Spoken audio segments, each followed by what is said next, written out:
కలిసి పోటీ చేశాం. పోటీ చేస్తే నాకే ఆశ్చర్యం వేస్తుంది. ప్రపంచంలో ఎక్కడెక్కడి నుంచో వచ్చారు మీరు, నెలల తరబడి అక్కడే ఉన్నారు. ఒక్కొక్కరు మీకు ఎంత శక్తి ఉంటే అంత డబ్బులు ఖర్చు పెట్టి ఎన్నికల్లో గెలిపించారంటే ఇది మా జీవితంలో ఎప్పుడూ మర్చిపోలేని సంఘటన. ఇది అప్పుడప్పుడు చరిత్రలో అనుకుంటాం, కానీ ఇంత స్ఫూర్తిదాయకమైనటువంటి జాతి ఉండడం, నేను ఆ జాతిలో పుట్టడం నా అదృష్టంగా భావిస్తున్నా. అందుకే మళ్ళీ చెప్తున్నా, మళ్ళీ జన్మ అనేది ఉంటే మళ్ళా తెలుగు జాతిలోనే పుట్టాలని చెప్పి భగవంతుని కోరుకుంటున్నా. ఇంకొక విషయం మీరు చూస్తే, చాలా దేశాలు చరిత్రలో చాలామంది నాయకులు పౌరుల్ని తయారు చేయడంలో వాళ్ళు ఒక బాధ్యత తీసుకొని చేశారు. ఒక సింగపూర్ని ఒక ఫిషర్మెన్ విలేజ్ని ఈరోజు మోస్ట్ లివబులే కాకుండా మోస్ట్ అడ్వాన్స్డ్ దేశంగా తయారు చేశారు ఒక పబ్లిక్ పాలసీలో ఆనాటి పాలకులు లీ కువాన్ యూ.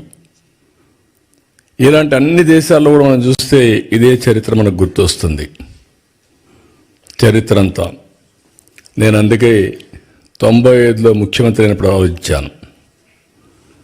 మన రాష్ట్రం అంతా ఆంధ్రప్రదేశ్ అంటే వ్యవసాయం, అక్కడికక్కడే వ్యవసాయం చేసుకుంటూ అదే పనుల్లో ఉండేవాళ్ళం. మీరు గుర్తుపెట్టుకోవాల్సింది, మీలో కూడా ఎందుకు నేను మాట్లాడుతున్నానంటే, ఎప్పటికప్పుడు మీలో కూడా ఒక ఆలోచన విధానం రావాలి, చైతన్యవంతులు కావాలని చెప్తున్నాను. 91లో ఆర్థిక సంస్కరణలు వచ్చాయి. నేను 95లో ముఖ్యమంత్రి అయ్యాను. 93 ఆ ప్రాంతంలో ఇంటర్నెట్ రెవల్యూషన్ వచ్చింది. ఎవ్వరూ చేయని సాహసాలు నేను చేశాను. ఆ విషయం మీరు గుర్తుపెట్టుకోవాలి.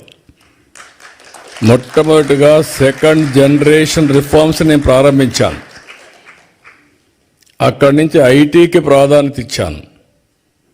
ఐటీ అంటే ఎవరికి అర్థం కానప్పుడు ఐటీని గురించి మాట్లాడమే కాకుండా ఊరూరులో పోయి చెప్పా, మీ పిల్లలకు డబ్బులు ఇవ్వడం కాదు కావాల్సింది, మీ పిల్లలు ప్రయోజకులు కావాలంటే బాగా చదివించండి, మీరిచ్చే 100 ఎకరాలు 50 ఎకరాలు ₹1,00,00,000 లెక్క కాదు, కొన్ని వేల కోట్లు సంపాదించే తెలివితేటలు వస్తాయి వీళ్ళకని చెప్పి ఆ రోజు చెప్పాను.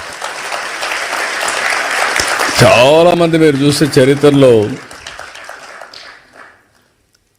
విలేజ్ నుంచి మండలానికో టౌన్కి వెళ్ళిపోయి పిల్లల్ని చదివించడానికి కాపురాలు పెట్టారు. అంటే నా మాట మీద నమ్మారు. నమ్మిన వాళ్ళందరూ బెనిఫిట్ అయ్యారు, నమ్మని వాళ్ళు మళ్ళీ కొంచెం నష్టపోయారు. అది వేరే విషయం. చరిత్రలో అందరూ నమ్మలేరు. అదే మరి హైదరాబాద్ని డెవలప్ చేస్తామంటే నేను చెప్పా ఏం జరగబోతుందో హైదరాబాద్లో అని.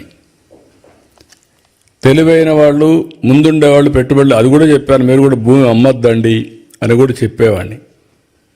ఇప్పుడు అమ్మేస్తే మళ్ళీ విలువ పెరుగుతుంది, అప్పుడు బాధపడతారు, ఏదో అవసరం కొద్దికే ఇచ్చేయమని చెప్పాను.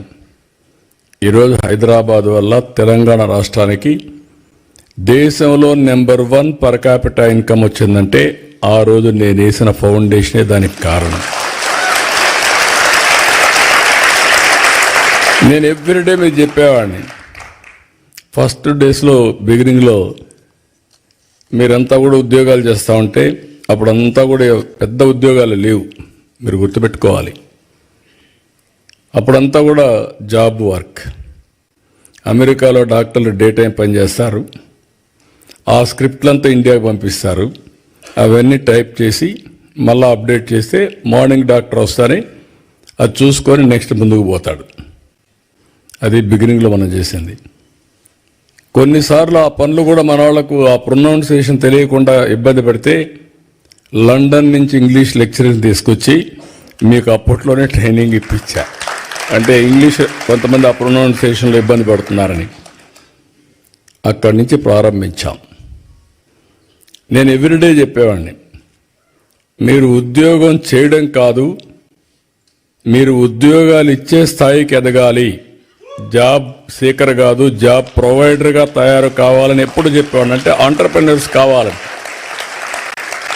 నేను చెప్పడమే కాదు,